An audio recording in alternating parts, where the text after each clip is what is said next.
Today we're talking about using the Tamron 28-75 on the Sony A7 III for video. Now I got this lens in September 2018, that's about a year and 4 months ago, and I've used it in a variety of situations, from taking nightclub videos, fashion videos, Toronto Caravana videos, marketing videos, automotive videos, travel videos, and in every single situation this lens has performed exceptionally well. Let's take a look at some more content captured with this lens.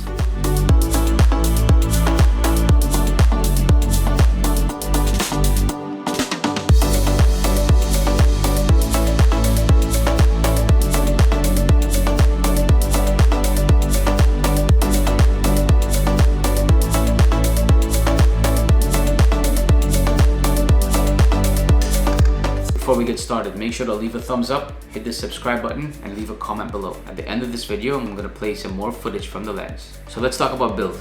The great thing about this lens is the size and the weight. Being a premium plastic body lens that's light, it weighs 550 grams or 1.2 pounds, and it's compact in size throughout the zoom range. What that means is that it will work on your older gimbals, and you won't have to stress about having to upgrade your other gear to accommodate for the size and weight of this lens. At the wide end, you lose that 4mm that everyone complains about, and although in very few cases this has ever been a limitation, in no way has this ever been a deal breaker for me.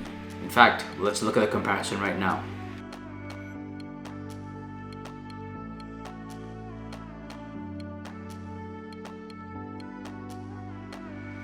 The focus motor is whisper quiet, and I've never had an issue with it being picked up on the mic.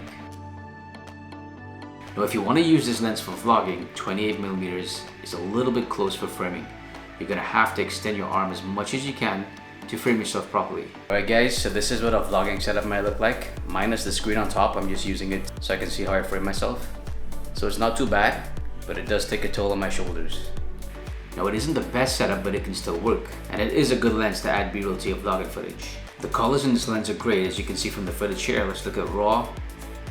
Now this is graded. And the bokeh is good for video, since usually you frame your subject differently than if you're using it for photography. One other good feature of this lens is the minimum focusing distance.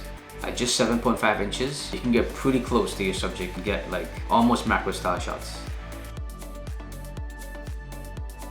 Having a constant aperture of 2.8 throughout the zoom range is also a really good lens for low light video. Now for the sit down part of this video, I'm filming with the 28-75 on the Sony A7 III, and we can see how quick it acquires focus. It's pretty good. Now the good thing about this lens, even though it's a third-party lens, it has multiple coatings to reduce chromatic aberration, lens flare, ghosting, color fringing, and a fluorine coating has been applied to the front lens to protect against dirt, dust, and smearing. It's very well designed. I have some more footage coming up in just a couple seconds, but before you guys go, make sure to hit the thumbs up, subscribe to the channel, leave a comment below if you have any questions. I will answer them. I personally don't have any complaints about this lens. However, some people did mention that they wished there was a programmable button on the side to switch from autofocus to manual focus. I have this button mapped to the back of my camera, so that's not an issue for me. Some people did mention that they wish the focus ring came before the zoom. That doesn't bother me. Make sure to hit the thumbs up, subscribe to the channel, enjoy the outro.